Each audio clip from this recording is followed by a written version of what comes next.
Price the lord.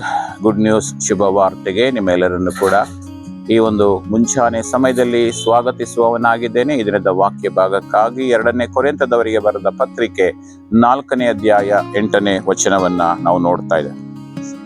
ಸರ್ವ ವಿಧದಲ್ಲಿಯೂ ನಮಗೆ ಇಕ್ಕಟ್ಟು ಇದ್ದರೂ ನಾವು ಅತಿ ಸಂಕಟ ಪಡುವವರಲ್ಲ, ನಾವು ದಿಕ್ಕು ಕಾಣದವರಾಗಿದ್ದರೂ ಕೇವಲ ದೆಸೆಗಟ್ಟವರಲ್ಲ ಎಂಬುದಾಗಿ. ಹೌದು ಪ್ರಿಯರೇ, ಈ ವಾಕ್ಯ ಹೇಳುವ ಹಾಗೆ ಎಲ್ಲಾ ಕಡೆಗಳಲ್ಲಿಯೂ ನಮಗೆ ಕಷ್ಟಗಳಿದೆ. ದೇವರು ವಾಕ್ಯ ಹೇಳ್ತದೆ, ಯೇಸು ಕ್ರಿಸ್ತನನ್ನ ಯಾವಾಗ ನಾವು ಅಂಗೀಕರಿಸಿಕೊಳ್ತೇವೋ, ಆತನ ಹಿಂದೆ ಹೋಗುವುದಕ್ಕೆ ನಾವು ಮನಸ್ಸು ಮಾಡ್ತೇವೋ, ಆಗ ನಿಮಗೆ ಕಷ್ಟಗಳು ಉಂಟು ಎಂಬುದಾಗಿ ದೇವರು ವಾಕ್ಯ ಹೇಳ್ತದೆ.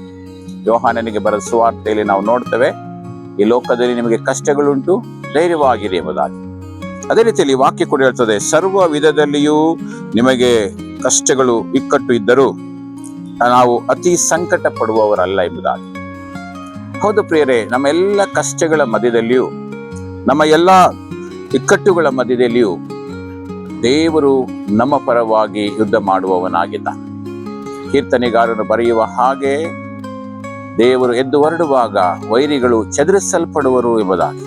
ಅದೇ ರೀತಿಯಲ್ಲಿ ವಾಕ್ಯ ಹೇಳುವ ಹಾಗೆ ಪ್ರಿಯರೇ, ಸರ್ವ ವಿಧದಲ್ಲೂ ನಮಗೆ ಕಷ್ಟಗಳಿದ್ದರೂ ನಮ್ಮ ಪರವಾಗಿ ಯುದ್ಧ ಮಾಡುವಾತನು ನಮ್ಮ ದೇವರಾಗಿದ್ದಾನೆ. 2ನೇದಾಗಿ ಹೇಳುತ್ತೆ, ದೆಸೆಗೆಟ್ಟವರಾಗಿದ್ದರು, ದಿಕ್ಕು ಕಾಣದವರಾಗಿದ್ದರು ಕೇವಲ ದೆಸೆಗೆಟ್ಟವರಲ್ಲ. ನಮಗೆ ಯಾವುದೇ ನಿರೀಕ್ಷೆ ಇಲ್ಲದಿದ್ದರೂ ಕೂಡ ಆತನು ನಮಗೋಸ್ಕರ ನಿರೀಕ್ಷೆ ಆಗಿದ್ದಾನೆ. ಆತನು ಆ ಪರಿಸ್ಥಿತಿಗಳಲ್ಲಿ ನಮ್ಮನ್ನ ಮುಂದೆ ನಡೆಸುವವನಾಗಿದ್ದಾನೆ.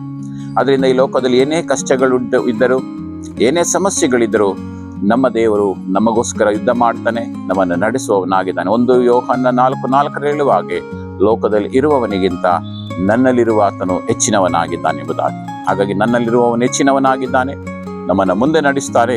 ಆ ಧೈರ್ಯದಿಂದ ನಾವೆಲ್ಲ ಪರಿಸ್ಥಿತಿಗಳನ್ನ ದಾಟಿ ಮುಂದೆ ಹೋಗೋದಕ್ಕೆ ಆತನೇ ನಮಗೆ ಸಹಾಯ ಮಾಡುವವನಾಗಿದ್ದಾನೆ. ಆದ್ರಿಂದ ಏನೇ ಪರಿಸ್ಥಿತಿಗಳು ಬಂದರೂ ಕೂಡ ನಾವು ಬೇಸರ ಮಾಡಿಕೊಳ್ಳೋದು ಬೇಡ, ದೆಸೆಗೆಟ್ಟೋರು ಬೇಡ, ಕುಗ್ಗಿ ಹೋಗೋದು ಬೇಡ.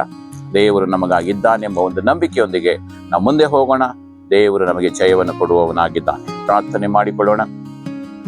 ತಂದೆಯಾದ ದೇವರೇ, ಈ ಮುಂಚಾನೆ ಸಮಯದಲ್ಲಿ ಪ್ರಾರ್ಥನೆಯನ್ನ ಕೇಳಿಸಿಕೊಳ್ತಿರತಕ್ಕಂಥ ಎಲ್ಲ ನಿನ್ನ ಮಕ್ಕಳನ್ನ ಆಶೀರ್ವದಿಸು.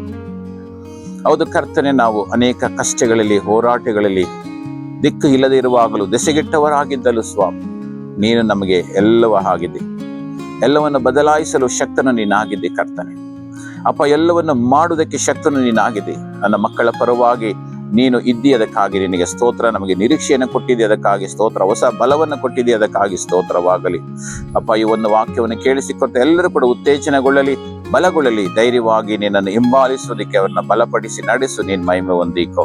ಪ್ರಾರ್ಥನೆ ಕೇಳಿದಕ್ಕಾಗಿ ಸ್ತೋತ್ರ ಕರ್ತನೆ. ಯೇಸು ನಾಮದಲ್ಲಿ ಪ್ರಾರ್ಥಿಸಿ ಬೇಡಿ ಹೊಂದಿದ್ದೇವೆ ನಮ್ಮ ತಂದೆಯಾದ ದೇವರೇ, amen. Praise the Lord. God bless you.